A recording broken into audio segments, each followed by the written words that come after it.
Hello, and welcome to another episode of Grieving Voices. Thank you for being here and listening to today's guest, Helen Gretchen Jones. She is a death doula, intuitive, and channeler who writes about shared death experiences and the essence of spiritual consciousness. Her writing focuses on fostering loving connections with oneself and others, and her work emphasizes trusting personal experiences and the teachings she channels from her team in spirit, known as the A Team. Helen holds a dual master's degree in art history and theology from St. Edward's University. She's a certified in sound bowl therapy, Reiki, hypnosis, and past life regressions. And when she's not working with hospice patients, writing, or teaching, Helen can be found on the family ranch, hanging out with her husband, Taylor, their children, Ty and Elle, and managing all of their many animals. Thank you so much for being here. Thank you so much for having me. I'm excited to be here today. So it's been a little while since I've had someone who, well, you didn't say you're a medium, but I kind of feel like that's a little bit of what you're talking about. Is that true? It is. My friend gives me a hard time. She's a medium and she goes, "How come you don't just use the word?" I use intuitive because I don't know why. I guess I'm more comfortable with the word intuitive. Okay, that's fair enough. It's been a while since I've had a medium on, but it seems like I was just telling somebody this not that long ago. I've had so many instances, I think actually almost every instance of recording with somebody, I go listen back to edit, and there's always this third voice Oh, that how nice. comes in. And I remember one in particular, it was Becky Ellis, and she was talking about her dad, and she was sharing a story about her dad, and this very distinct male voice was in my recording that said, "No." Oh, And so when it happens, I share it with the guest, and they're never surprised, it seems. But she's not a medium. And so, but usually it's been when there's been a medium. And so I'm kind of curious after I edit this one, or when I go to edit this episode, if there'll be somebody making their appearance in the recording. And I don't include it when it goes live. Actually, no, I do. It is. And when it goes live, but you don't hear it. I'm trying to think. I don't usually play back my recordings. Like I don't listen after it after goes you've edited live. them. Yeah. Yeah. Yeah. I do take out the piece and I save it to share with the guest, but yeah, I don't know if people can actually hear it. Because, I think you got to be, because I don't hear it, of course, when we're recording, and the guest doesn't hear it, right? It's only when I play it back. And I don't know. I've done experiments with the voice recording where you listen for the voice through Hmm. the editing process. And I've had voices come in during editing that I did not hear when I was recording. Yeah. So Yeah. you've had that experience. I mean, of Yeah. course, you've probably had that experience yourself. Yeah. Well, I was intentionally testing for that, Okay. just running experiments Yeah. and seeing. And on one, it was quite a lot. And some, of course, I don't hear anything, but So when did this is a great lead to when did you realize this gift that you had? And I was watching this, I don't know what it was on. It was Unsolved Mysteries, Mhm. I think on Netflix or whatever. And there was an episode about a guy that has this spirit that's been always with him since he was a child named Becky. And like she's like his A team, like you were kind of talking about. Like she's like on his team and helps him help people. And but he's only heard her actual voice one time, and it was in the presence of somebody else, and it was documented, and it's pretty incredible episode actually. But when did you realize this gift that you had? So I have been able to tune in, for lack of a better word. I would say connect. I've been able to connect to my team in spirit and to other spirits when I was very, very little, 4 or 5. I remember I didn't know it was unusual at the time. It just felt like it was, I don't know, normal or commonplace. But it wasn't until I was probably 12 or 13 when I started realizing that it maybe wasn't normal when these experiences were shared. Um, like people would be like, no, that didn't happen, or no, that person wasn't actually there, or I believe you believe that's what you saw. So Mhm. then you start to kind of put it together that maybe other people aren't experiencing the same stuff. And you're at a fork in the road at that point. You can either believe that you're making it up and it's imagination completely, or you can trust yourself and maybe recognize that not everybody is living or having the same experience at the same time. And that's a So I've hard age. it's a tough age. But for me, the experiences with my team in spirit and with spirit in general were so beautiful, so transformative, and were desperately needed in challenging times. They made everything feel okay. That when I would share it with my parents and they would say, I believe you believe that's what you saw. It didn't make me question my experience. It made me question the wisdom of my parents and Mhm. anyone else I shared. So the experiences were so transformative that it made me wonder if I could believe what they were saying. And also middle school, that's also around the time when you're experiencing, you know, all your childhood make believe, your Santa Claus and your Easter Bunny and all Tooth Fairy and all of those things. And so you start to see that maybe things that your parents are saying, maybe you need to trust your own experiences first.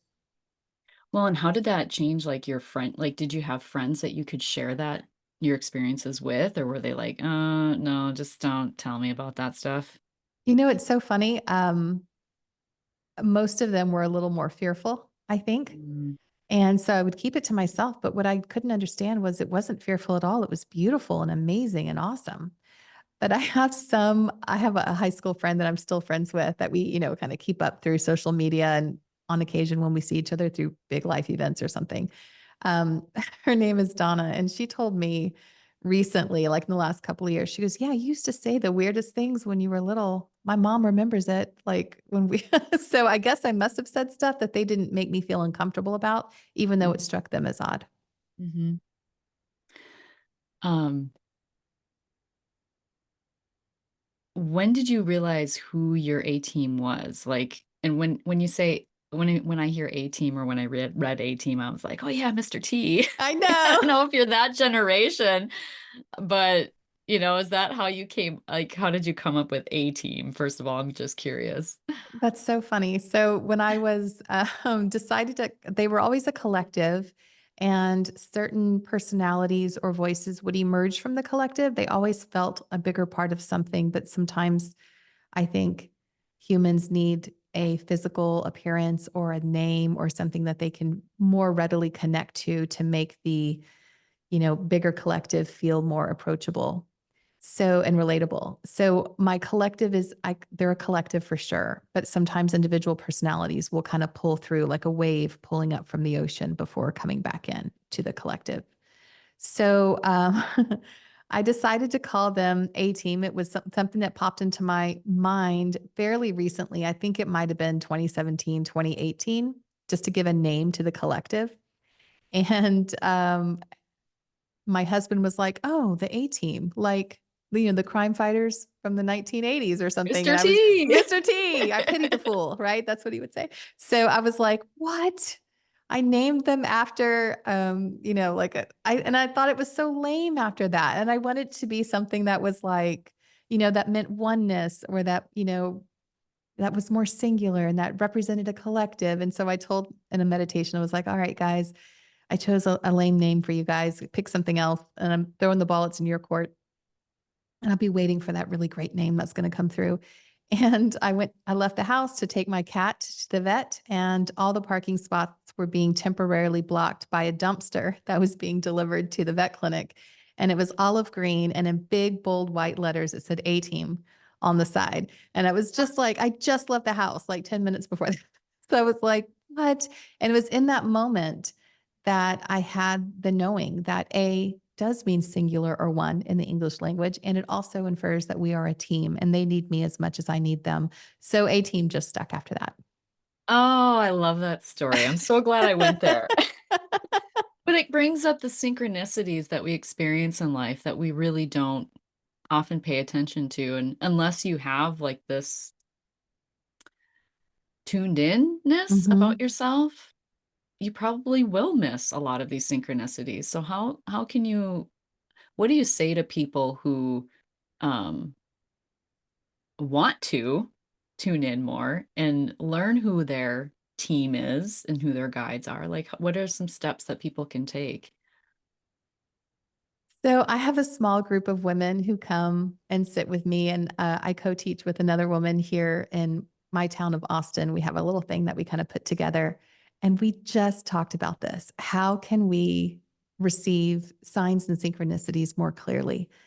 Because I receive them literally. They come in like there's no doubt. Whereas my friend, who's the medium, who gives me a hard time for not using the word medium, her name is Keisha. She doesn't get them like that. She doesn't get them like in your face signs, but she has a sudden knowing or a feeling of that makes sense when she sees something. For Mm. me, I ask for a sign in advance. So it's going to be different for different people. For me, I say, okay, guys, I believe I just received a message from you that was pretty clear, but this is a big one and I need validation for this. You guys are going to need to send me a sign. And then I just take a deep breath and I say, okay, and the sign is going to be, and I let them place a sign in my head. It's usually comes through as a thought or an image. I let them pick it because they have a very broader perspective, like a bigger vantage point to see what I'm going to be experiencing in the next couple of days based on the choices I've made so far and the intentions behind the choices I am currently making. So they're going to place a little something in my mind. So if they chose, for example, I saw a symbol of a rose. Well, it's not going to be some random person is going to come and just hand me a rose on the street. I suppose that could happen, but more likely I'm going to go through Starbucks and the person who's scanning my app is going to be named Rose. Or if I go check out something at the grocery store, the person's going to have a rose tattoo on their arm. It's really not being dismissive of the little things. And when you can be that aware of those subtle synchronicities, well, spirit gets real excited. They're like, yes, we got through. Now, what else can we deliver? What else is she willing to see and recognize as part of, a greater whole of what's happening around her? My friend, Keisha, she is different. She says, okay, I'm going to wait for a sign. She doesn't ask him to tell her what it is. She's just going to go about her day. And all of a sudden, she's going to feel, I think that's my sign. I think that's my knowing that this is validating the information that was coming through earlier. So I think it's going to vary by person. I always tell my team, I need a huge sign. Don't make me guess or second guess it. So I look for those very, very literal signs and I get them, which is amazing. So I'm a Reiki master. I do energy healing work. I work with grievers. I should be, I feel like I should be more in tuned, you know? I feel like I've been frustrated because it's like I ask for specific signs, but I like how your approach is where you're just asking for the sign to be given to you. Like, what will be the sign? Yes. I like that approach. And because I feel like it's caused me to feel doubtful of myself. It's caused me to feel unsure. And so, but when I'm in a session with somebody and I'm working with their energy field, and that feels very sure to me, Mhm. in the moment, so that I can't, it's difficult for me to reconcile like the stuff for myself, like what you just talked about. That's where I'm struggling. And so I like your approach of that you shared in how you do that. Good. And I might try that for myself. So thank you for sharing that. Sure. It was actually taught to me by someone else. So I'm glad it's working out. Yeah. So let's change the subject to grief because that's Mhm. what this whole podcast is about and what your work is about. As I'm a Yes. death doula too, trained death Oh, doula, fantastic. but Okay. I have yet to figure out what that's going to look like for me. And so I'm very anxious to hear how you've incorporated that into your work and how you support the living as a Yes. death doula, right? So a Yes. lot of questions, a lot of things there. Let's put a Okay. pin in some of those and hopefully we don't forget what we all want to talk about now. But um, so as a child, you mentioned that very young age, you recognize this gift, but had you had a lot of death in your life and in your family around that time when you first discovered this? Was it family that was coming to you who had deceased or? It was, in some cases, it was for example, some of my grandmother's deceased relatives. She had a lot, during the Great Depression, there were a lot of people having a lot of kids and it was a different time back then. So she had lost some of her siblings, and I do remember some of them coming through. So even now, it's confusing to me when I insist in my memory that they were there for a family event, and they're like, no, they were deceased. But in my mind, they were there. I think when you're little, sometimes it's hard to differentiate. But I didn't start working with dying people until I didn't feel the need to until after 2015. 2015 was when my father died. He was young, he was in his 50s, and it was relatively unexpected for the family. It was not unexpected for me. 5 months before his death, I had been given a vision of his death, and he had cirrhosis of the liver that was health related. And I think his death being so unexpected for specifically one of my sisters and for some of his siblings, even, there was a lot of closure that didn't get a chance. There was so much stuff that was left unsaid, and there was a lot of hurt and pain that people were holding on to from past actions. And I thought, gosh, if when I heard about a death doula, I thought if there was any way that I could navigate someone else's deep loss like that and help them not have all these things left unsaid, if I could help them to find closure, then that's what I want to do. And so that's what led me down the path of being a death doula. And once I chose, went all in, I committed, this is what I'm going to do. I'm going to help the people who are dying and the families. My gifts started to change and evolve towards that, because before I was doing more Reiki and sound bowl, and it was a little bit more dealing on an individual basis what that person needed, especially some chakra work, things like that. But once I moved into working with people who are dying, my gifts started to evolve towards the people who are dying. So it shifted for sure. So when you're working, so you work with the people who are dying I do. And specifically. their families, and their families, Okay, though. okay.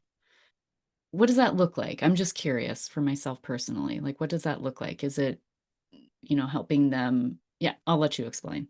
Sure.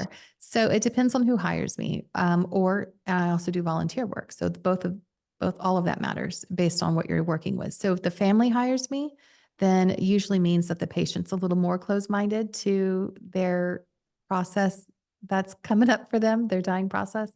If it's Mhm. the patient that hires me, it's usually because they feel like the family hasn't come to terms with what they have come to terms with. And so it really depends on what direction I'm going to be going in. But ultimately, you're working with both family and patient.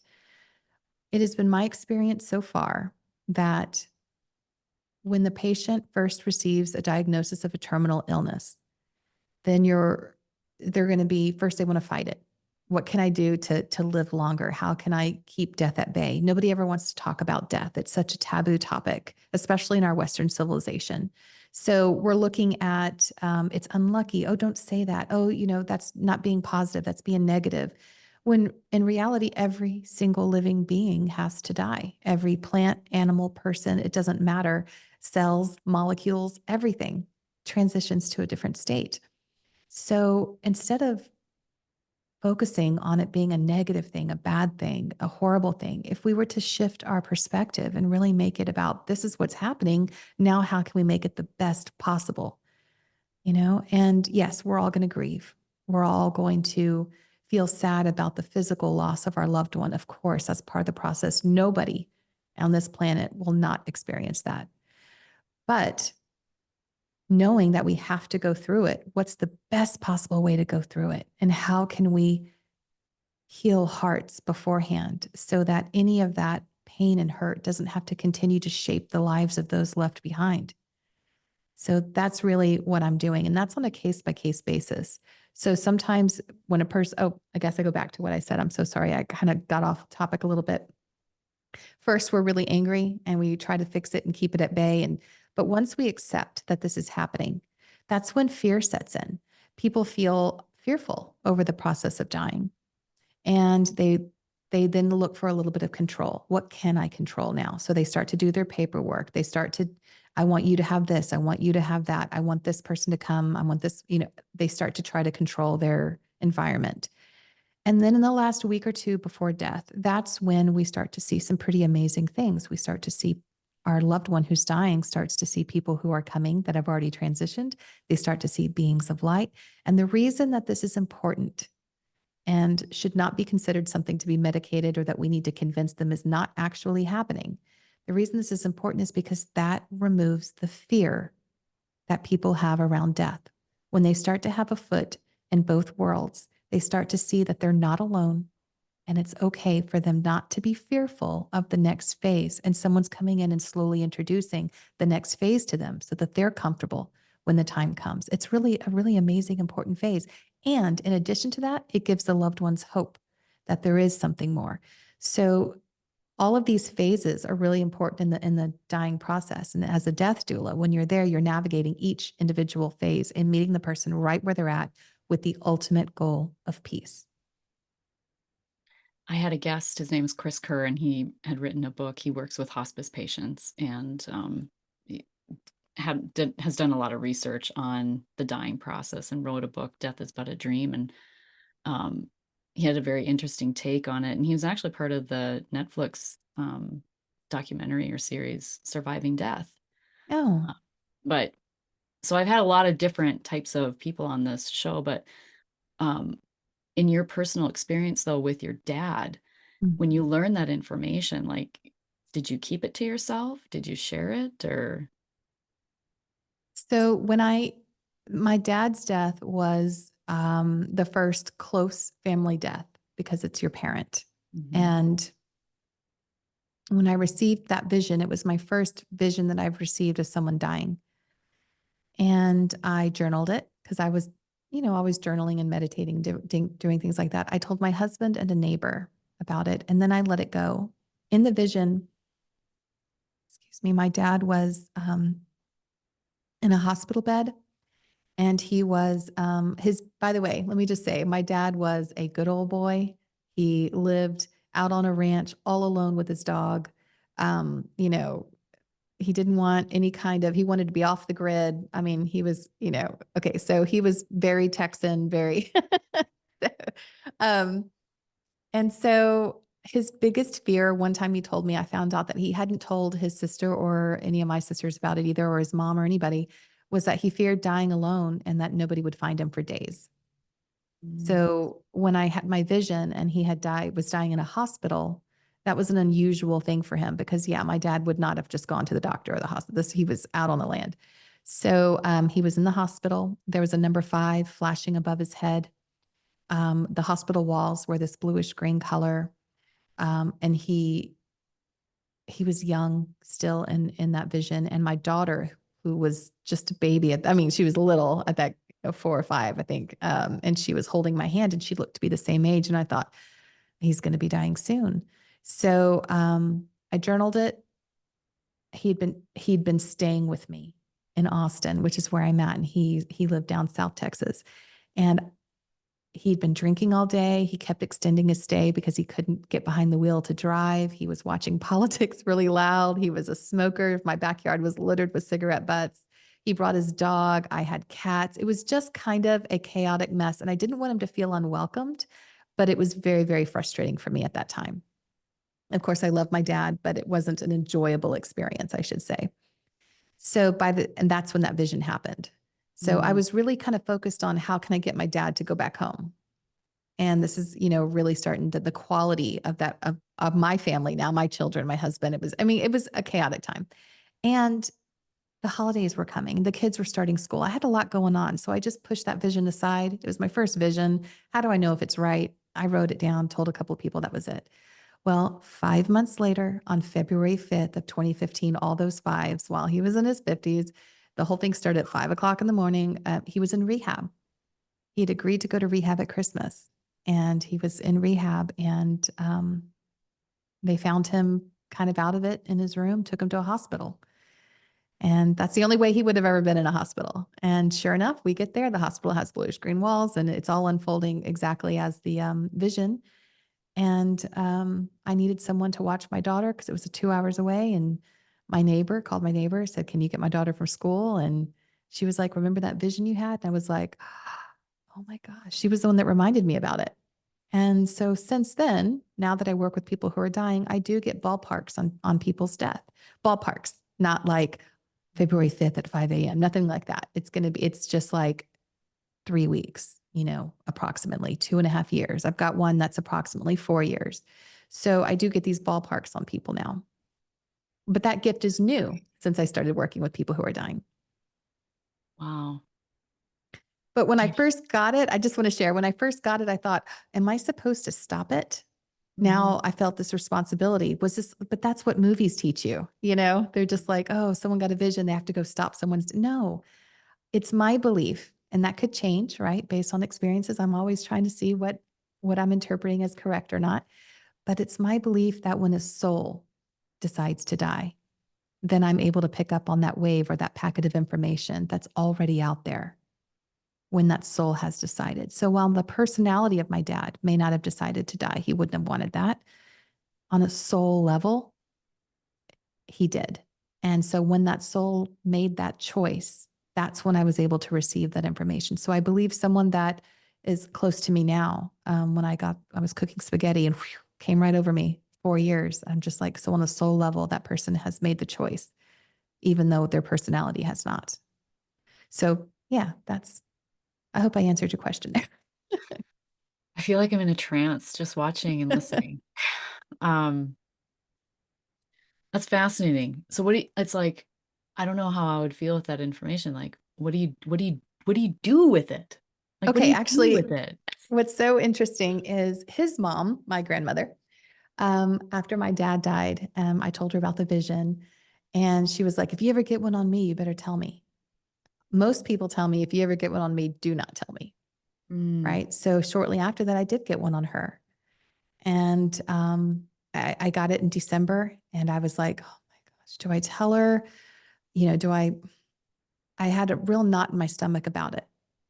And, But she's a loved and one too. She is. She is. And she told me to tell her. And so, but I was really struggling with this because at that point I was believing that by telling someone, is it like a Shakespeare play? Are you making it happen? Because now you're putting it in their field and it's going to, Mm. you know what I mean? So I was really struggling with what does it mean to have a vision? And so I went ahead and told her, and she did die within 2.5 years, just like the vision. I think it was 18 months. Now I can't remember what the vision was. I'd have to go back to my journals and look. Was it 2 years or 18? I said maybe 18 months to 24 months. I can't remember now, but she hit the mark. And I was just like, you've got to be kidding me. Is it because I told her? Is it because? Mm. And so I struggled with that. Now, though, like I mentioned earlier, I believe it is when a soul decides that's how it's not my responsibility Mhm. at all. But what it does is allow me to prepare the people around them and that person for their big transition. So, what would have been nice had I insisted one of my sisters come with me to family weekend when my dad was in rehab, and knowing that my dad had a shortened time, and really allow her to express how she was feeling and her hurt and pain, and allow him to at least have the opportunity to work through some of that. Same with my grandmother. Because we knew she got cancer shortly after, we were able to work through that. She had all of her stuff, all her ducks in a row. She said everything she wanted to say. Everybody said their final goodbyes because they were expecting it. So I think that's why I'm given that information now, is because on a choice I've made to work with people who are dying. So now it's like, I don't have to tell anyone what their ballpark is. That's not the important part. The Mhm. important part is to allow me to have a time frame in which to work with them or their families to bring about the greatest amount of peace for the transition. Just full body chills. How has, well, let me ask you this. So when you having this gift as a child and growing into your teens and adulthood, and so your perspective of grief was obviously very different from everybody else around you. Um, and you said that, it was like it challenged you to believe your parents and what they were telling you. Like, I believe it happened to you, but what what were the things about grief that people were telling you that you didn't believe, and what has your grief with your father and the work that you're doing, what has that all taught you now? So I'll start with my dad and then I'll talk about my childhood. So the grief around my dad was profound. And that was, I call it a funk. I wouldn't say it was a full on depression. But after his death, and parents are supposed to go before their kids, I felt like I had a good relationship with my dad. Like there was no reason for me to feel that way. But I think I was also processing the grief of the family. The grief of the family was deep and my grief was profound. But I have to say that his death was the catalyst to me helping other people through their grieving processes. So it's been a very important death that has, and he comes through, he's a better communicator in death than he ever was in life. Mm. So this has also been a process for him. So even though he has transitioned to a different state of being, his molecules are moving a little different, faster rate than ours. Um, I think this has given him the opportunity to move through his process. We don't just, it's been my experience so far that we don't just die and suddenly everything's fixed. Everything is perfect and we're suddenly all knowing. It's nothing like that. We have a higher perspective. We have a greater understanding.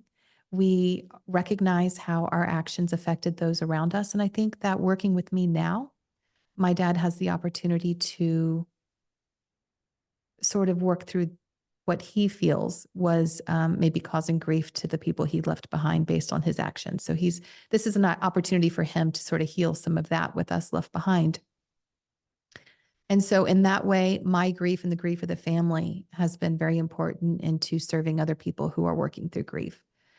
Growing up, and I think that this is not uncommon. I hear it all the time.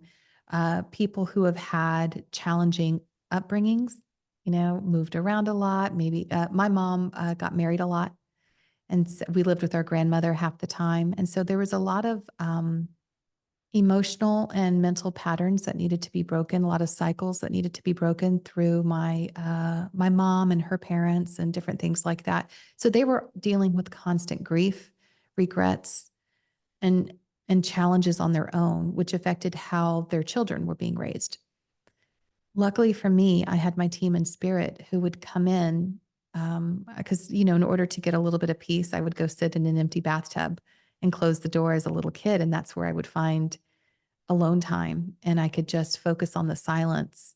And it was at that time, sometimes, not every time, that my team would come in and they would never tell me, they would always tell me everything's going to be okay, but they would never tell me what I was seeing or witnessing, but they would suggest other perspectives to help me understand perhaps the decisions behind my parents and grandparents. And that would help me realize that maybe it isn't all about me. When you're a kid, everything's about you. You have to be, or you wouldn't survive, right? So, and you start to recognize their own hurt and their pain. And it was maybe more of a gift for me to be able to see that early on because of the suggestions from my team in spirit. But there's a lot of grief in my family that needed to be worked through. And so I feel like maybe perhaps there's a lot of just grief that is around me. And so I'm being given an opportunity to help other people find peace in that. I had another guest, she was a medium, that once said that um, there was a parent that had lost a child and the child had died by suicide. And the child came to the parent through this medium. And she said, told this mother that he's in school. Like that's how he described it, like he was in school. And so when you were talking about how your father is like, he's through you, is that right? He's Mm-hmm. kind of working through his transgressions as in things that he did maybe to others in the physical plane. Like it's his school. Like that makes me think of that. Is that how it comes to you or how you would describe those on the other side kind of describe it as well? Yeah, actually, when you mentioned that, so when I sit with other people for an intuitive reading and their loved ones come through, almost every single time they show me classes. Mm. And it's such an interesting thing because you're thinking, "Ugh, like classes, but that's literally what it looks like. It looks like classrooms.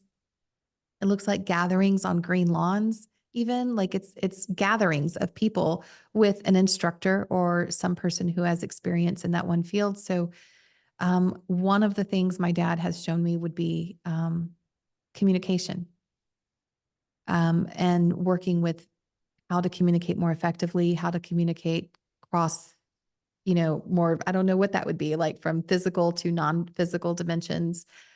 People have shown me, I have one client whose mom showed me that she was studying the stars. And I know that sounds kind of silly, like you're just like astronomy or, but yes, apparently she's showing me studying celestial bodies of some sort. And this was an interest that she was kind of moving her soul into that direction for a little while. And I see it as classrooms, but these are not like our classrooms we have here. They're just so much more hands-on, and they feel huge, and they feel connected, and they feel just expansive. So, yeah, it's like a school even over there, classrooms and learning potentials. And how awesome is that? Or we'd get so crazy bored just playing a harp on a cloud somewhere. So what do you think is the most frustrating in your experience that people who are trying to communicate with us on the physical plane, what are the frustrations that you receive That the about people in spirit us are having, here? Yeah. that we're dismissive, that we Mm. dismiss signs, that we don't allow. Okay, well, here's another thing, that we dismiss imagination as make believe instead of allowing our imaginations. Like, we're here as humans on this planet. We came here to experience this physical reality. And part of the best thing about being human is we get to create and co-create our experience on this planet. That is that's like the best part about being here. So your mindset, your thoughts, your perspective, your choices, your actions, everything is co-creating your experience here.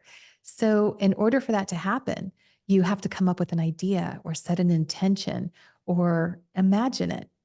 But when you imagine, we have this set up thing that imagination is pretend, and it's not. Thoughts create things, they create worlds.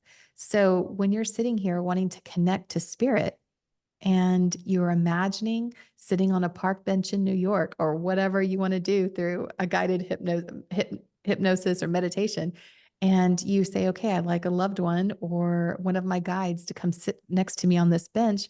And then they do. And then they give you a message, and you're like, that's nice. But I imagined all of that because I wanted it and I created it. And we dismiss the co creation with spirit. Spirit's like, great. She's setting up a bench in New York for me to come sit on. I'm going to do it. And now she's going to dismiss it because she thinks she's completely imagining it, instead of reframing imagination, instead of as make believe, but calling it co creation with spirit. I love that. I love that. Um, God, that made me think of something else, and then it slipped my mind now. Maybe you can, maybe you know what it was.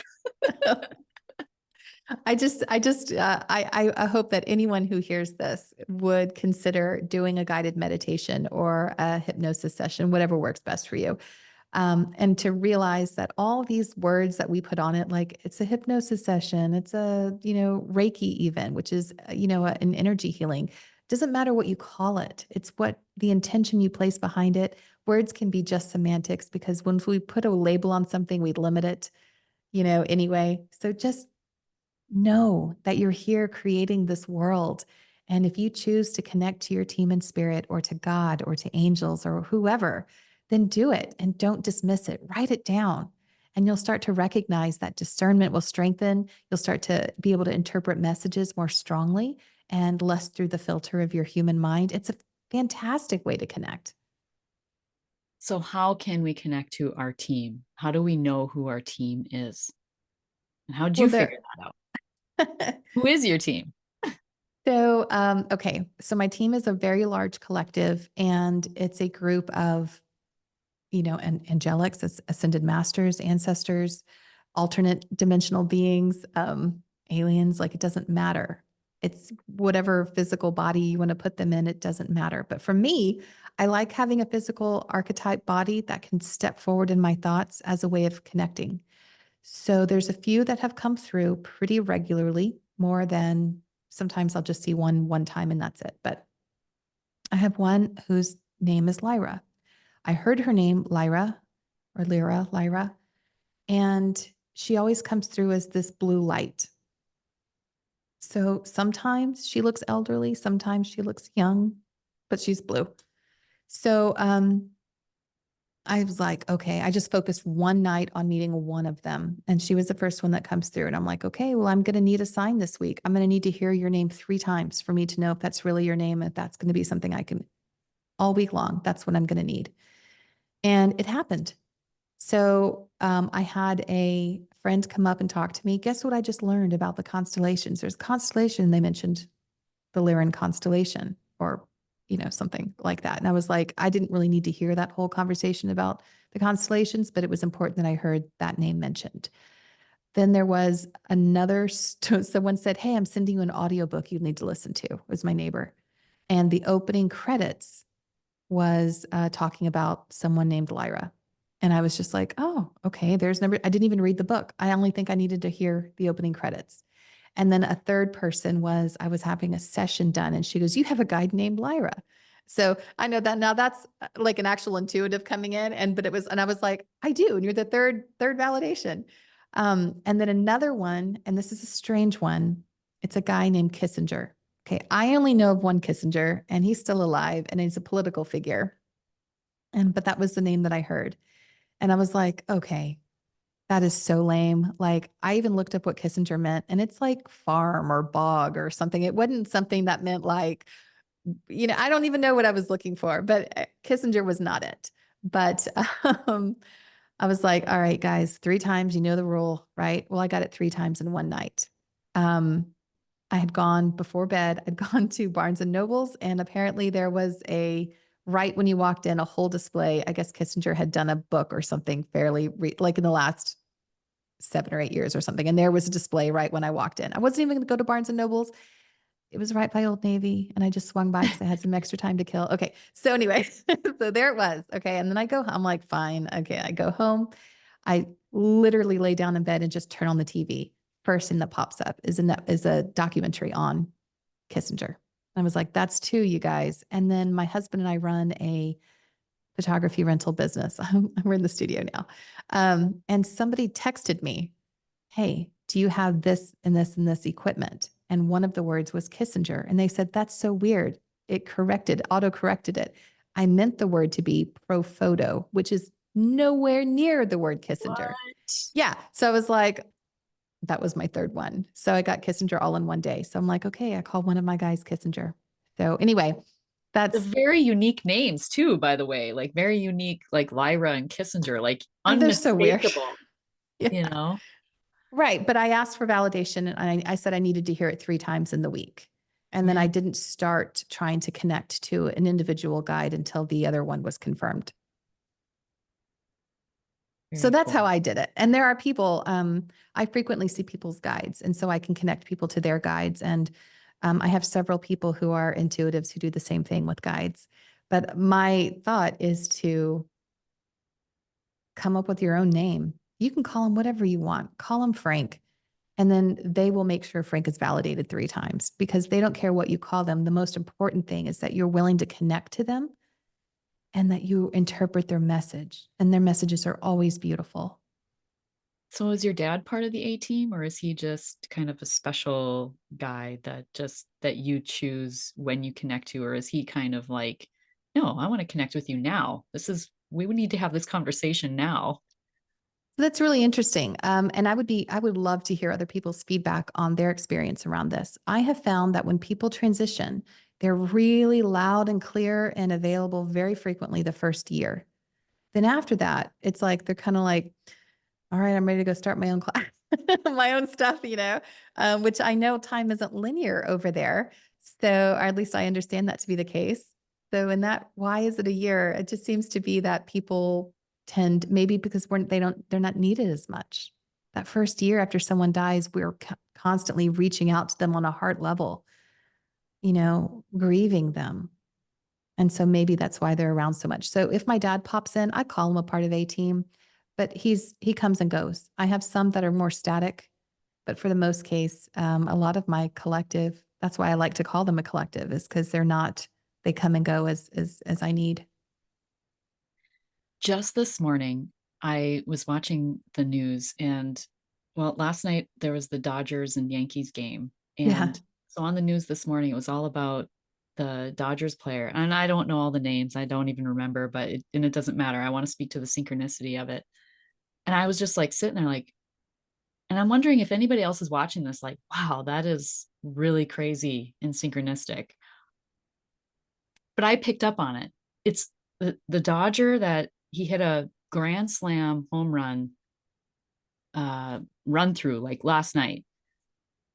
First time in, is it the first time in World Series history? I'm not sure. I don't think so. Because the last time it happened, I think, was another Dodger, however many years ago, many, many, many years ago, who had a limp leg, just like this Dodger. Oh, And it happened at, I can't even remember the time right now. I should have written it down, but it was like a minute, within a minute apart. The Grand Slam, like both of them, like that's this Dodge. fantastic. And it was like, and I don't know if the other Dodger is passed on by now. I would assume he has. I'm not even sure. I'm gonna have to go down a rabbit hole on that. But it just was fascinating to me. Like there is something about that that just caught my attention, you know? I think The if it catches your synchronicity. attention, then you should go down that rabbit hole a little bit because I think that plays into your general awareness of synchronicities. And so maybe someone's trying to get your attention as well. No, it could be. Interesting. So have you gotten a ballpark on yourself? I have not. That's a really good question. But when I sit down to do meditations, they tell me that this is a short life. This is they always say, dear one, young one, something like that. They, dear child, whatever. I think they, but they tell me that this is a short life for me. So I either have to acknowledge that it's a short life because I'm human and Mm, this, relatively speaking, is a short life, or I could go tomorrow. So knowing that this is a short life and that perhaps on a soul level, maybe I've already made that choice and I'm not aware of it.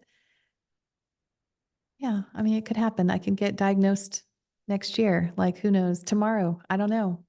So I try to live each day in the flow. I ask myself, am I in the flow of where I want to be right now? What is the most exciting thing that's lined up for my day? That's what I'm going to choose first. And mm. so, like, if you're at home, like, I got to have a day, I think last Thursday, which was house cleaning day. That sounds kind of lame, but gosh, I feel good when it's done. And so I just kind of looked at all the chores. Which one do I want to do first? Which one excites me the most? And I would just do that one first. It doesn't have to be like you're always going to the club or, doing something profound like writing a book or preaching at a seminar. It doesn't have to be that way to seek excitement in your day. For me, laundry was the least exciting thing. It got saved to the end. But but what was most exciting was for me unloading the dishwasher and loading it. That was the first thing I started with. So it can be even the little things. So if I find that I'm in the flow of life, that sort of dictates where I'm going because I do believe my life here will be short. So how have you utilized this gift in your life personally through personal endeavors, careers, relationships, and how has that shifted from probably your teen years, well, even maybe young adult years to now? So it shifted a lot, actually. But I'm going to give a lot of credit to my team and spirit, or I'm going to give credit to myself for being open to the teachings from my team and spirit. I can say that as well because it's easy to dismiss. It can be subtle sometimes. But when you're firstborn and you're a kid and you're a teenager, you are so self centered. You have to be for survival. You are recognizing the patterns of your family. You're looking to see how you can fit in the most, how you can stay out of trouble the most. What flies is an okay thing to do and not. Everything is based on observing your surroundings, changing your self to fit in both at school and at home and on every level. And all of that is part of the growing up process and trying to figure out who you are in this big old jumble of personalities. So it wasn't until I was a young adult, um, doing everything I thought I was supposed to be doing because what everybody else told me I should do, which was, graduate high school, go to college, get married, have kids. I mean, it's just kind of like you do what you're told, what everybody else's dreams are. And something happens in your early adulthood where you start to recognize that you're different than how you've maybe allowed yourself to be this whole time. And my team and spirit, that's when they started coming around when I was in my early 20s and trying to really force compassion. And compassion is something that's really hard to have unless it's like a beloved person or animal that you've lost in childhood, because you are so self centered and you have to be in order to survive and thrive. So when my team started pushing compassion, they would say, put yourself in their shoes, but not how you would do things differently, not how you would change it, not what you would have done to fix it or what you could do to fix it. Just be in their shoes and experience what they're experiencing. And that quickly takes you out of that me mindset, you know? And so I think that was important to moving me through upcoming grief, understanding other people's grief and having sympathy for that, and helping me to navigate who I am as a person and be more understanding to who everybody else is and less judgmental, because man, it's easy to judge others because you always think you have I wouldn't have done that. I would have done something differently. But that is the mindset of someone who is 25 and younger, Mhm. but it's time to move past that when you're no longer a child and you can make your own choices. And it's important to consider how you fit in the other part of this world without having to compromise who you are. Would you say that as a child and as an adult, you as a person are an empath or highly sensitive? Because I always thought they were kind of the same, but they're not. Like a highly sensitive person isn't necessarily an empath, um, but an empath is always highly sensitive, is what I've learned. What are your thoughts around that? And is I think as a child, for me personally, and because when I was listening to you speak, that was something I think that came natural to me. Like I felt everybody's stuff so much, almost too much. I didn't know what to do with it. I lost my father when I was 8, my grandmother the year before that. There was just a lot of stuff and chaos in my life. And so it was like I needed a lot of sleep. Mhm. Um, I was, I, it was like a curse to me. It was really was a curse. And so what would you say to that? Like, what was your experience around that? And yeah, would you consider yourself an empath? I wouldn't have. My sister was extremely empathic and sensitive. I would say she still is. And like you, she slept a lot. She couldn't, it made life feel so overwhelming sometimes for her. And she's still very much that way. And she kind of Scooby Doo's, that's what I call it, when you're just kind of running in one spot but don't go anywhere. You're kind of like in a rut a little bit. So she has a tendency to do that based on her feelings, and the feelings of everybody else around her can be so overwhelming. She's extremely sensitive in that way. I was more walls up, you know, put up walls, put up shielding, and really kept myself from being overly involved because I couldn't trust. I couldn't trust that we weren't going to be moving tomorrow. I couldn't trust that the person that my mom recently married is going to be staying around. And so I never allowed myself to indulge in the feelings of other people and hardly let myself do it for myself. And so luckily, allowing my team to come in and help me better understand the perspectives of why choices were being made when I couldn't understand, kept me from some of that. Also, I don't know, but I wonder if having a sibling who I was close to and living with, who was processing everybody else's emotions along with hers, if that gave me the grace to not have to. Mm, And I think that frequently with healers, I find that many of them are sensitive and empathic because they are able to clear other people's energy by kind of processing it through themselves also when they don't know how to move it without processing it when they're early on. And I think my sister's mm, probably a healer who doesn't do anything with it because she's so kind of overwhelmed by her stuff. Um, I'm more of a teacher. And while I think everyone's a teacher and a student, I think that you're not always a healer if you're a teacher, and you're not always teaching if you're a healer, but you can. mm. I love that. Yeah, and that's where energy healing, I heard Reiki 3 times. Oh, and you're like, that's what I'm doing. Yeah, I gotta go down that rabbit hole. And Yeah. it's been a series of rabbit holes in the last probably 6 years. And the exponential growth I've had because of it, of being Yes. open to hearing things repeatedly or going down these rabbit holes. And I always think of it as like this um, download or intuitive thought or curiosity that like drops in and then I follow it. And that's just how it has appeared to me, but it's never been like this direct, it hasn't felt like a direct communication. I think that's what's lacking for me. And that's where my frustration is. Um, I mean, that's pretty direct to hear Reiki 3 that times and then is, you do it. that is, that I guess I want more of it. You know, I want to be able Yes. to utilize that openness Mhm. for myself as much as I've utilized it for other people. And I think that's kind of, I think I'm at the point where it's like, okay, I want this for my own self. I want, you know what I mean? Because I I do. grew up as being an emotional caretaker for everybody else. And Mhm. I've always often been that. And so now it's like, all right, let's go. I That's want so what you're funny. describing. Do you Yeah, have siblings? I do. I'm the youngest.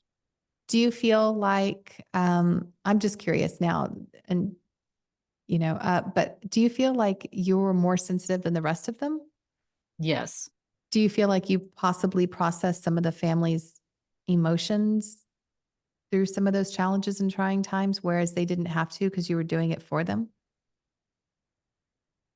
I never thought of it that way, but Something to think about. I don't know. I feel like no, my sister may have definitely. done that for me and unknowingly, and I hadn't thought about it till today, actually. But I Mm. feel like that's maybe something that happened. Hmm. Where else can we go with this? Because I could talk all day. How are you on time? I'm good. I'm good. I don't know. We're just kind of going back and forth. Yeah, I feel like we're talking about a lot of different things. Let me get so one of I have a series of questions that I have on my forum, and I do want to get to I want to ask these because I feel like I want my listeners to get what they need to receive too from this. Um, and from your experience of your own growth in grief and working with others in theirs, what would you what would be the piece of advice? And you've shared a lot, but what is one thing that you were feeling guided to share in terms of I just received this diagnosis or my loved one just received this diagnosis, or the flip side of that, there was no warning at all. And Mhm. what is the approach that you would suggest for both of those scenarios? In I don't even know what the question is really. What do you want to say about that? Because it's like, how do you connect in those circumstances? I don't even know what the question is. So, however you interpret me, I don't know. I don't even know what I'm Okay. saying anymore. So here's how I would interpret that. Um, if someone is given a diagnosis and they're like, it has spread everywhere, you've literally got weeks. That's a very scary thing. And if there's someone out there who has a family member or themselves they've just been given that diagnosis or that prognosis, then I would suggest with everything that you are to open up that bag and just say, I'm going to just for 1 week allow myself to do this. And I'm going to say the things that I never said that needed to be said. And even if it's hurtful, I'm going to say it in the kindest way possible. And I'm going to clear the air. And a lot of people find that it's really hard to do that because they don't want to say it to someone who is dying. They're about to die anyway. You know what I mean? That's what they say. They're about to die anyway. Why would I hurt them? They don't have much time left. It isn't about hurting. It's about processing those emotions beforehand. And in my experience, whenever someone has been giving it any kind of diagnosis, whether they have months or weeks or less than that, when they allow themselves to say what they really need to say, or they allow themselves to hear what hasn't been said yet, it's like a weight is lifted. It hurts in the moment because there's some regrets usually around that. But quite honestly, there's regrets around it because it's been hurting for a long time and it's being pushed down and pushed down. And people think that if they ignore it, it'll just eventually, smooth itself out. It doesn't, it lingers. But once they say it, it's like they can Mhm. exhale, they can breathe again. And it's sort of like giving permission to the person who's dying to go, that when they do die, it's okay. I used to think that when I was there helping these families who are really navigating hurt and pain and resentment through their grief and loss, that I needed to be the strong one. And so I thought I needed to not cry and I needed to hold it all in and push it down and be the strong one, like I'm some kind of amazing emotional person that could just process this. And then everybody just, I could just direct how everyone else needs to behave. But I found that one time I couldn't do it and I broke down and I cried. I couldn't. I loved this person. They were with me for a long time. And I broke down and I cried. And when I did, it's like it was permission for everybody else. The family broke down and cried.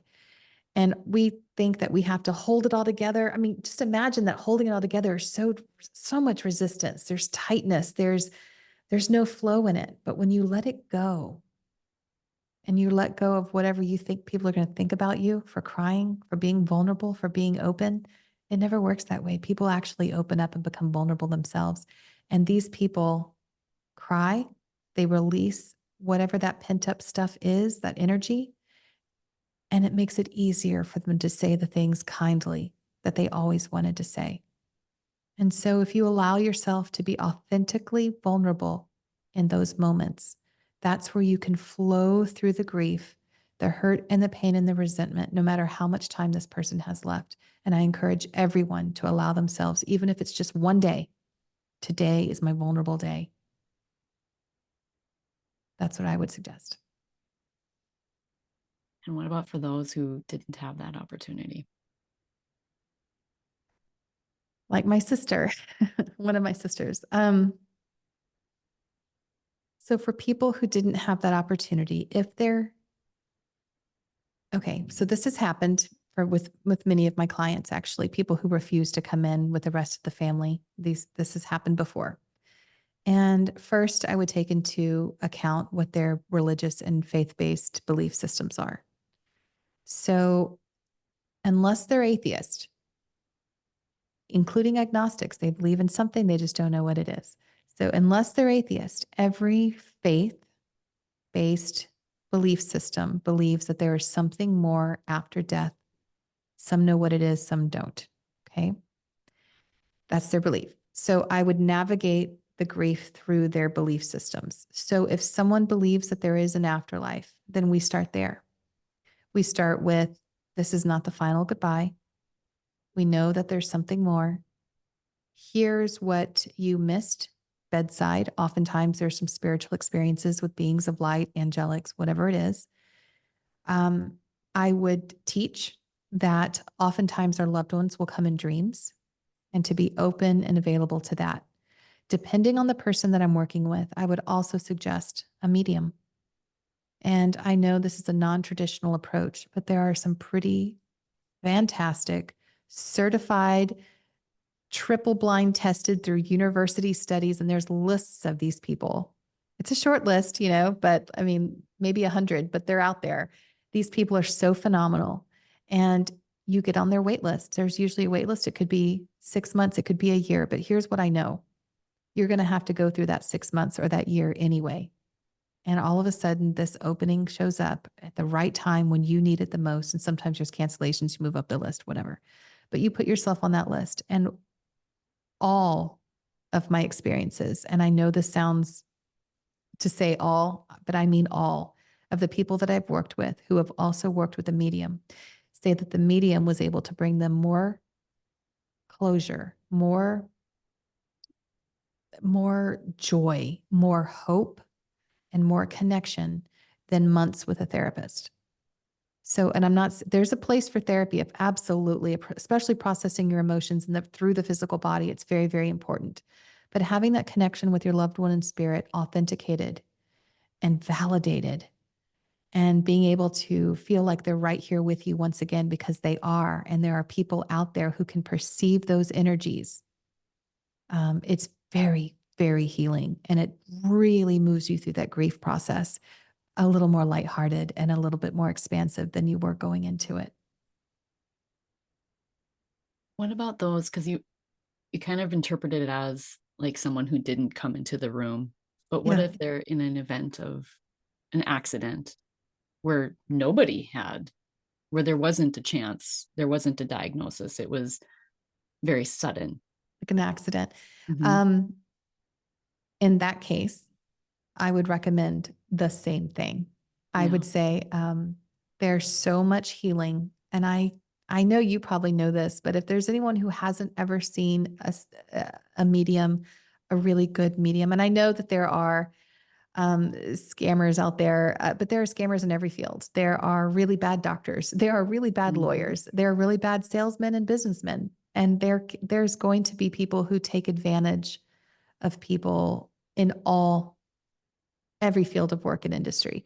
However, there are some really good ones out there who are on amazing websites that can really get you involved. There's actually, this is kind of important to share. It's a healing thing. There is a website, an organization called Helping Parents Heal. Have you ever heard of them? I have not. Okay, Helping Parents Heal. It's for people who have lost children. And it doesn't matter the age of your child, but they have incredible gatherings. They've even done little branch off groups for fathers who have lost, mothers who have lost, siblings who have lost, these people who are processing the grief of losing a child. And they bring in these big events that are just for helping parents heal families. And they bring in mediums, the certified, authenticated mediums who do group readings for these people. And all of them say, my child was there. They knew things about my child that, and then they tell you what the child's doing now. And, you get these experiences are often validated by the children in spirit. If you're open to those signs, so it's some of the most beautiful experiences, but they have a website with a list of mediums. So if anyone's out there interested, I know I'm pushing the medium route, but I can tell you, I know how non-traditional it is, but how healing and processing that grief it can be, even for I've people in accidents. yeah, I've heard that myself from people who've experienced mediums too. Yes. Um, so you have this gift, and I certainly it helped you process your grief. But what were some of the other ways and things that you discovered that helped you and worked for you, um, spirit guides aside? And maybe they Okay. probably actually came in and said, "Hey, you need to do this, or you need to do that, or this might help you." Or Yes, and I do have some things that I do that are self care that help me move through grief. Because when you're working as a death doula, you grieve the loss of the people that you formed connections with. I had one patient. He was on hospice for 5 years, and I worked with him for 4 of them. I loved him deeply. So you do process a lot of grief as a death doula, and it's kind of par for the course, really. Um, One thing that really helps me process that grief, and I don't know what it is, but submerging myself in water, so like a bath, it's like the field or the energy field around me. It's like when everything gets submerged, it's like it stops crackling or it stops. It's like all those little molecules, or I don't even know because I don't know science. I Mhm. majored in art and religion. So it's like it somehow fizzles everything out. So for me, it's submerging in water, and and it resets me, it grounds me, and it sort of helps me to take a breath, reevaluate where I am in this very present moment, and recognize that everything is okay in this moment. It doesn't take away my grief, but it certainly helps me to feel more in my body, grounded, and just present. And that helps. Another thing that I find is really, really helpful is when I feel it in my body, almost like anxiety, like there's too much moving through me, is to move my body. So I go on a brisk walk because if I run, I'm not that fit. So I don't need to be running, but I do a brisk walk or something and it feels like it shakes it out of me. And that's really helpful too. So I encourage anyone to physically move. Um, I don't do this, but I have had several people say that this has been very helpful for them. And it's something called, I'm gonna get it, I hope I'm getting it right, a scream pillow. It's a pillow that they scream into. It's like they put it over their face, like they're smothering themselves, and they just scream and they let it all out. And they have to do it a few times. And that's sort of like purging that energy that's been pent up through that kind of throat and solar plexus area of the body where it can feel like you've got knots through this grief. How do we get it out? And so sometimes screaming is like a level of communication because you're using your voice, but it's a way of moving that energy out. I haven't tried it, but I've heard good things about the scream pillow. Well, I think, in terms of anger, it's very effective, probably, and safe and non-harming. So I Right. would recommend, why not? You have nothing to lose. It's worth a try. Yeah. Actually, I found myself just doing that not that long ago. So, Great when you're pillow works angry, for you you. just, yeah, when you're angry, I mean, yeah, even if it's a cuss word, which may or may not have been the case for myself. A But cuss word or two. just do what you got to do, right? No, that's a great suggestion. Actually, that has never been suggested on this podcast. So, I will in say one more therapist, thing. For me, one thing that really, really like resets me, and this sounds, I'm sure, cliche or cheesy, but it's when I go outside and there's a breeze. Feeling the breeze, I close my eyes. I don't know what it is about a breeze, but it's like it's carrying away things. Just if you sort can of, set that intention, right? Set yes. that intention. Yeah. And the breeze really resets me. I love a good breeze. Come to North Dakota. We got plenty of that. I love it. Flat and there's nothing but wind. That's good. Um, so you have written a book, which we have not talked about yet. Um, Healing Whispers from Spirit Guides. And you didn't even mention it in your bio, which I found interesting. Oh, how interesting. Yeah. So when did this book come about and what was the intuitive hit or inspired hit or the guidance that you received around that? So it was June 3 years ago, and I woke up, and it was Kissinger, actually, who we talked about already. Normally, when I hear my team in spirit, I hear them inside my head, so very subjectively. This time, Kay came across very objectively. I felt like it was right in front of my face. And he said, "You're going to write a book." And I have never had an interest in writing a book. I can't imagine. I'm a mom. I help my husband with the family business. Like I seem so incredibly normal that I didn't feel like I had anything interesting or valuable to say. And I was like, well, what would I even write about? And they said, write what you know. And it would take you about 2.5 years to complete. They said 2 years to complete. It took 2.5. Ballpark. So I started to think about what is it that I know. I know a little about a lot of things, but I didn't feel like I was an expert in any specific area. And then it did occur to me that I had all these journals. I had all these journals that I've been journaling every single time I went to go visit a patient. I talked about what they were going through, what their families were going through. Um, and then I would journal there when I would be there when they were dying, and the shared death experiences that I had. So I get to go part way in the spirit world with them. And I journaled these synchronicities and these teachings where my team in spirit would come in and say, this is what he's experiencing. This is what the doctors are saying. And this is what's actually happening. And so I have these really great journals, and I just referred to those, picked out a few of my favorite patient stories, put them in the book.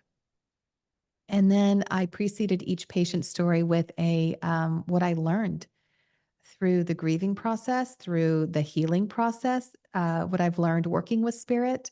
One of the chapters is called Signs and Synchronicities, right? So what to look for so that you understand when knowing that you don't have to be bedside when someone dies. You can be in a whole nother part of the world. Time and space does not matter Mhm. in these moments. So all these teachings followed by a patient chapter. And I end every single chapter with a channeled message from my team in spirit, usually kind of beautiful message that were already in these journals, actually, that I then put together with these chapters. So yeah, it's just, I think, a book that talks about healing and grieving and the dying process and how beautiful it can be. And I'll put the link to that in the show notes, of course. Thank you. What is one of the stories that has touched you the most and has really just stuck with you? I'm trying to, how do I pick one? I guess I'm going to talk about Mr. Robinson. Of course, I've changed their names for their privacy with the HIPAA acts and stuff. But Mr. Robinson was an older man. He was put in a nursing home. He had failure to thrive. He was very, very skinny and he was on oxygen and did not want to talk to me. I was like, he was very grouchy. But I insisted. I showed up every time I would sit with him. As a Um, volunteer? I was a Or volunteer. Yes. His family actually asked for a volunteer through hospice and he didn't want one. And so I was volunteering through hospice at this time. And all he wanted to talk about was his very minimal, but still important contribution scientifically and engineering wise to a specific car part. Okay. So, I mean, he was very much caught in because he was so worried about what am I leaving behind? mm, What has my life amounted to? This is where he didn't family. He has a couple of kids, but they were living their life with their kids. They weren't coming to visit very much. And he felt alone and he was trying to figure out what was the point of all this. And so we started, just him and I, we would work talking about how great it was that he had his discovery. But what do you think is most important now? And we kind of really worked around that. And eventually, and it took a couple of months actually, he said, one thing that I really missed out on is I didn't travel until I was after age 65. And I was told that you do, and as we all were told, right? Probably growing up, that that's what you do. You work really hard, you get a good job. And then at 65, you retire and you travel and do all the things that you really want to do and you golf or whatever it is. And that's what he said he did. And he said, but shortly after 65, my health faded. And I couldn't go do all the things I always knew I was going to do because I wasn't capable of, walking that. I couldn't hike anything anymore. My knees were, whatever it was. He had all these ailments. And he's like, I really feel like I missed out on the good parts of life. And then he said, he would tell me about how his children were sort of problems, how they had all these problems. He doesn't know how they're going to get out of their problems. There was all these different problems his children were having that in his perception. And then I would say, why are those problems? And I would say, tell me what's so wrong with that choice. And we would negotiate sort of through those stories. And then when I would say something Mr. Robinson wouldn't like, he would pretend to fall asleep. He would all mhm. of a sudden, I mean, he would just check out. And that was it. That's how he ended our conversations all the time. That was like, nope, done. I'm asleep. Well, one time I came in and his daughter was there. And Mr. Robinson and I have been really working through how it was important to share how you're feeling with your family when they're here. And he's like, not going to happen, not going to do it. But I guess something got through because I walked in and his daughter was crying and he was asleep. I don't believe he was really asleep. I think that's how he ended the conversation with his daughter. He faked asleep. But she had recorded the whole thing. She said, I had never had a conversation with my dad like this before. It was the most healing experience. And she's like, I can't, she goes, everything's okay now. Basically, he told her um, that he loved her so much that she's doing such a good job as a parent. And he recognizes now that he lived his life based on how society wanted him to be a dad, how society wanted him to provide, how society wanted him to. He realized that he made choices based on what he believed society wanted him to live like. And he didn't want that for her. and that she was more free spirited. And, I guess she'd had children with multiple dads and she never went to college. These are things that really bothered him. And he's like, now I see you're a free spirit and you're finding love where love is and you're a good mom. And so he said all these amazing things that she really needed to hear. And he said, he was atheist because he's a scientist. He said, but I do believe there must be a God because he brought me you. And I can't believe that he would bring me one of the most joyful people in my life and then take her away from me and say I could never see her again. So I know I'm going to see you again. And so all of these beautiful things. So working with someone right where they are, not telling them they're wrong, not just giving them suggestions and letting them process that information on their own was enough to give her closure, to give him closure, and for them to both leave feeling that there was hope, that they were connected, that there was love, and that there was so much more than what their physical eyes could perceive. I just had full body chills. It reminds me of my own story of going to see my uncle. I hadn't seen him. He was the only living, well, he was very close to my dad. And when my dad died, he said that he was going to take care of us and watch over us. Well, apparently he didn't. And that was a really strong resentment towards him from my mother. And, we were told these stories growing up. And so my dad's family pretty much were not in my life after he passed. And my uncle wasn't either. And my mother, I was in the writing phase of my book or the editing phase, and my mother had called me and said that he had terminal brain cancer. And I decided that same day that I'm going to go see him. It had been pretty close to 30 years to the Mm, day. And I went to go see him, and we had about 6 months of reconnection. And it transformed, I think, for both of us, it was transforming because he hadn't seen me since my dad's funeral. I hadn't seen him. And I just felt like I had to do it for him. Like I had to go for him. Unbeknownst to me, it was actually very healing for me too. yeah. So it reminds me of that, um, of how really truly healing it can be to just set aside whatever stories Yes. we're told and whatever stories that we've been led to believe that you can Or that we've created. yeah, or that we've created, and that you can choose a different story at any Yes. moment. And if you can just be brave enough to just take that step and do it, and vulnerable, brave and vulnerable. And it's the hardest part is leading up to it. Once you're there and you actually do it, things unfold so beautifully usually. Yeah, I knocked on the door. I didn't know he had brain cancer. Was he going to Yeah. remember me? Did he want to see me? I had no idea, Wow. but I didn't care. It was like this mission that was given to me. It was like I Yeah. had to be there. And within 10 minutes, my two cousins knocked on the door and came in, who I hadn't seen either in just as Wow. much time. One from Connecticut, like states and across the country. So it was really crazy how that all came to be and turned out. But yeah, that reminded me of that. How did your Um, mom take that? Can I ask? Not very well, actually. My siblings didn't either. Um, and then my sister actually ended up going to see him herself, No.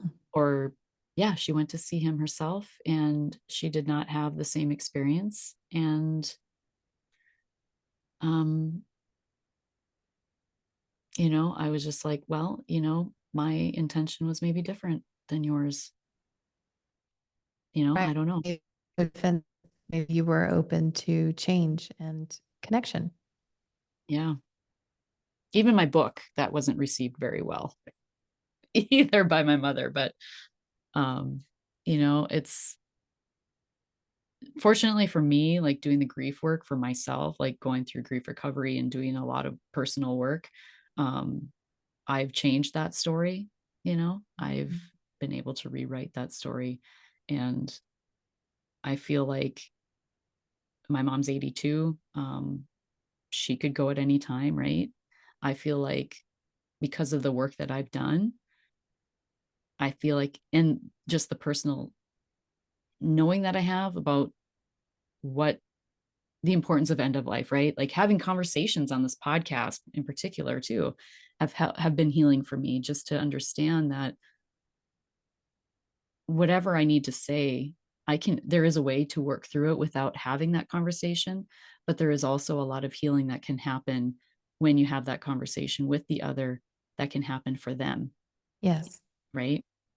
And it's And kind we're of all discerning. connected. Yeah, it's discerning what's mine and what's theirs and what is meant to be shared. Yes. That can be healing for both.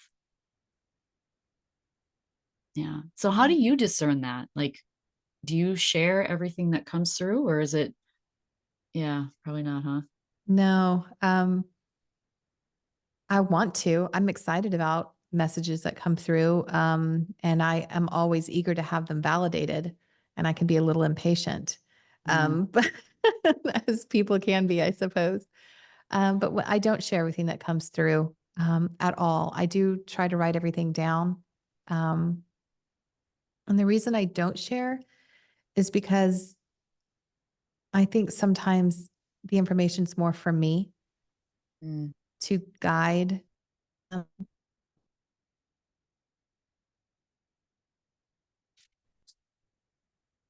for themselves.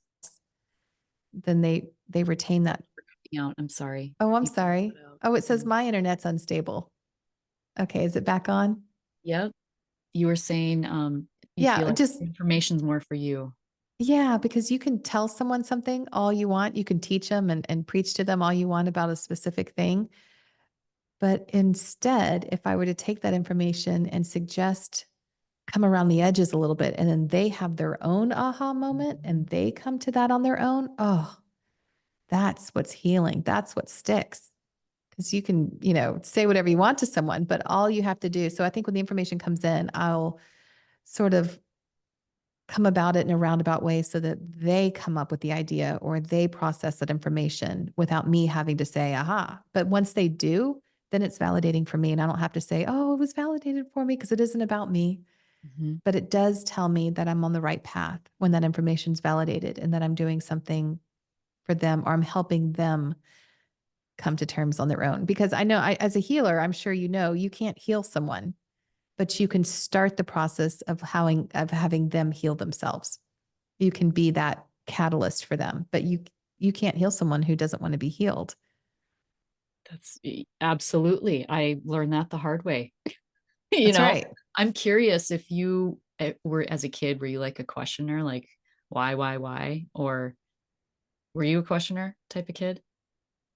So what was interesting is I would say yes, I was very curious and I wanted to understand things. I'm also a firstborn, so I think that feeling in control, if psychology has anything to do with it, that being in control and understanding what's happening around you is important for the firstborn because they feel like they need to, you know, take care of the younger ones. So I guess I was a questioner, but for the most part, if someone would tell me something, and this is true to this day, and they talk with their hands. So it has to be both. I don't know. And they're talking with their hands and it comes right here in front of their chest. Okay. If they're saying something that is heartfelt and true, it'll be like this kind of shimmer of light behind it, but only if it's in front of their chest. If they're saying something that is not quite true, or they are exaggerating, or they're trying to convince the people who they're talking to that it's truth when it's not full truth, that kind of thing, or a flat out lie, I guess could also be the case. But most people try to you know, embellish the truth. Mhm. Whenever that happens, there's like this little shadow that comes up. And I only see it in front of the chest and I only see it come from the hands. So sometimes when people would say something, even in childhood, and I would see that, I wouldn't have to question. But in my mind, I'd be questioning why they felt the need to say that if it wasn't true. So I wouldn't ask them, why are you lying? Because I was watching to see how it would play out between the adults. But it was an interesting dynamic and understanding how not truth and exciting. It's coming from my heart truth. That's fascinating. That's fascinating. Um, oh, what else was I going to ask? Um, what do you feel like you need to share or want to share that you maybe haven't gotten to yet? I think death doula, maybe if I could talk a little bit about that. It's a relatively new position, and I think it has come about with our changing healthcare system. Mhm. Nurses have so much more responsibility and paperwork now that they have to adhere to, and they just can't spend time with patients like they used to. And so there is a need for people in hospitals to have people sitting with them, those who are terminal. And that's where a death doula kind of fits in. And when I've talked to people in the past, there are death doulas who typically are very spiritual in some way. But I think that it's important to note that the most important thing I believe about being a death doula is to meet people where they are. I have helped people of all religions transition, of all different faiths, of all different cultures, and I've even had them have their faith contradicted near death. And when someone's dying, they take comfort in their faith, and it's not the time to really play up those contradictions. No, it's time to figure out how those contradictions, how can you make them okay? Because it's all about finding someone peace. It's all about peace being a death doula. At least that's my belief. So if you're a death doula or you're interested in working with people who are dying, there are organizations such as hospices. Also, there's an organization called NODA, which I volunteer for. It stands for No One Dies Alone. It's a hospital based program throughout the country, and it's for people who have no family. Maybe they never had kids. Maybe family lives out of the country or out of the state and can't afford to come in. Maybe they were total jerks and burned all their bridges and nobody wants to be there. It doesn't matter. There are people every day dying alone in hospitals and they don't have anyone to sit with them. So a NOTA volunteer, it's a weekend training. That's all it is, and a flu shot. And and they send out this email blast to all their volunteers, and you sign up for 3 hour shifts. And these are people who have already entered the actively dying phase, which means the last 72 hours or less. Most of the time, they're already unconscious. So when you go in to sit with them, you are going in and you are doing what you believe is best for them in that moment, unless they have a bio sheet, and sometimes they do, which tells you their faith. So if you're working with someone who's a devout Baptist, which happened to me, then I played some hymns from my phone, that I thought she would enjoy. And I put my hands on her and I did a little bit of energy work and things like that. I'm healing from my heart. I'm forming that connection. So there's a need for people to be with those who are dying, especially since nurses aren't able to do it like they used to be able to. So I would encourage anyone who feels like this might be something to absolutely pursue it. It's very rewarding. Um, that brings up something for me because I have, nursing homes in my area and we have a hospital, but I'm very rural. There's a high likelihood that my nearest hospital is not a participant of this. And I mean, I believe I'm probably the only trained death doula in my entire county, probably for 90 miles Wow. around me. Um, yeah, I'm gonna consider that. It's a quick phone call or email to let people know that you're here and to help them understand how you're valuable and you are, and I think that anyone who's working in those areas understands that there are families who are already grieving before their loved one has transitioned, who are processing so much. Am I doing the right thing by putting my loved one in a nursing home?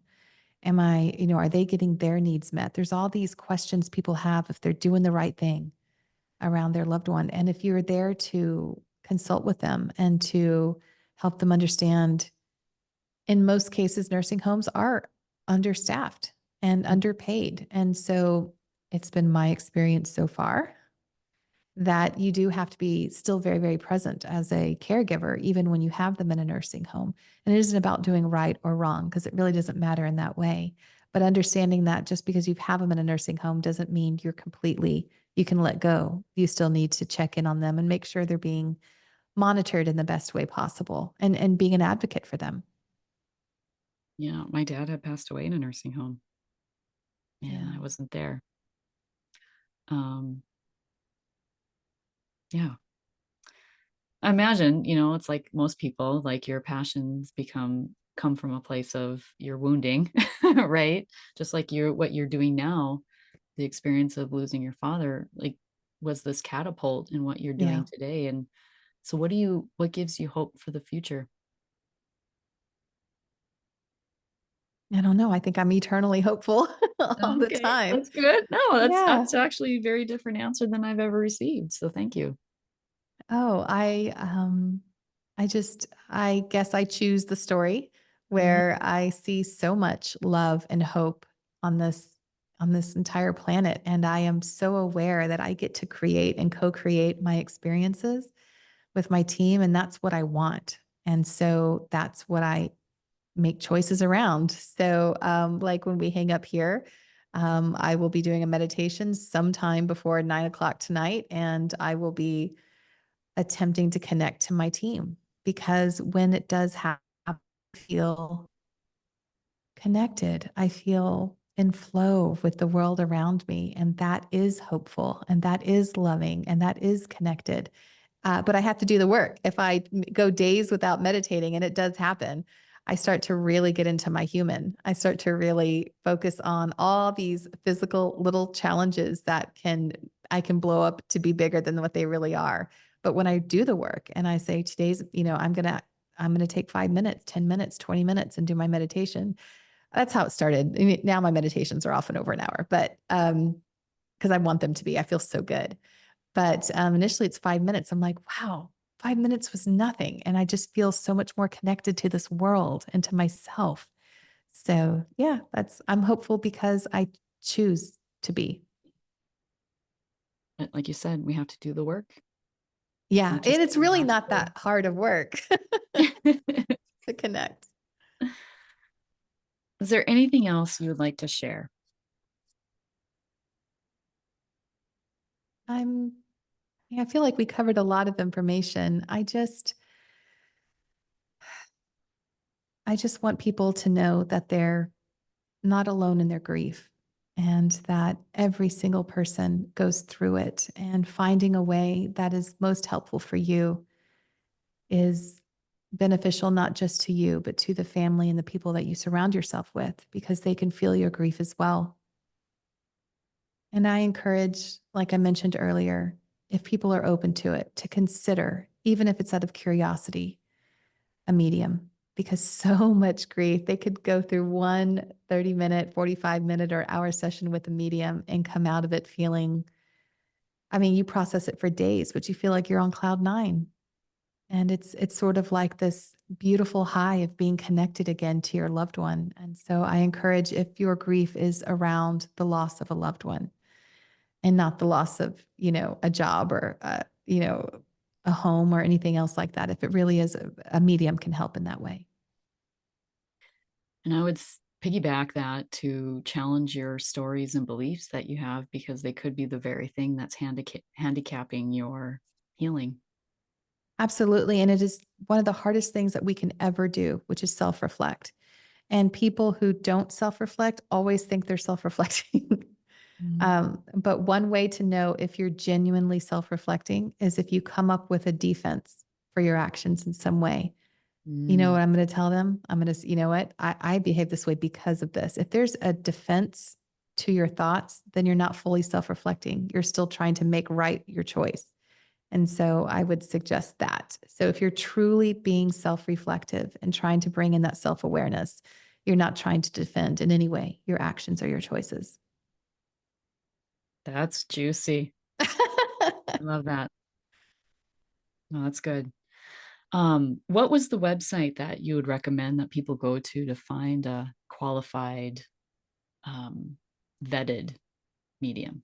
Yes. Okay. So I know Helping Parents Heal has one, Mhm. has a list, and there are other lists out there. And I'm trying to remember the universities that do it. I feel like it might have been a university. I see. I don't want to give the wrong ones, but I feel like if I had to, and I could be wrong, I think that there was one in Arizona, one in North Texas, and one in Virginia that have qualified, have done research studies on these vetted mediums, and have put out a list of these people. So I could be wrong on those. I feel like maybe though that those are correct, but you can even Google, you know, certified mediums, things like that. And there's some really good ones out there. A lot, actually. Okay, I will do some research, or if you want to, if you find know of a link that you have, send it to me and I'll add it to the show notes. And then also, where can people find you if they want to connect with you, read your book? Where can they find that? All of that good stuff. So my website is helengretchenjones.com. And on there, you can find information about the book and the services that I offer. My book is sold on barnesandnobles.com and of course on Amazon. And it's both in, it's in three ways. It's in paperback, Kindle, and an audiobook read by yours truly. Awesome. And where on social media are you? People listening. Oh, I'm so bad with social media. Like it is not my favorite thing.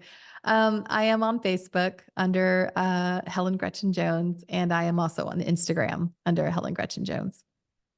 I did get banned from TikTok because I said death too many times, and you're supposed to say unalive, but that's really difficult. What? I know, I know. Unalive?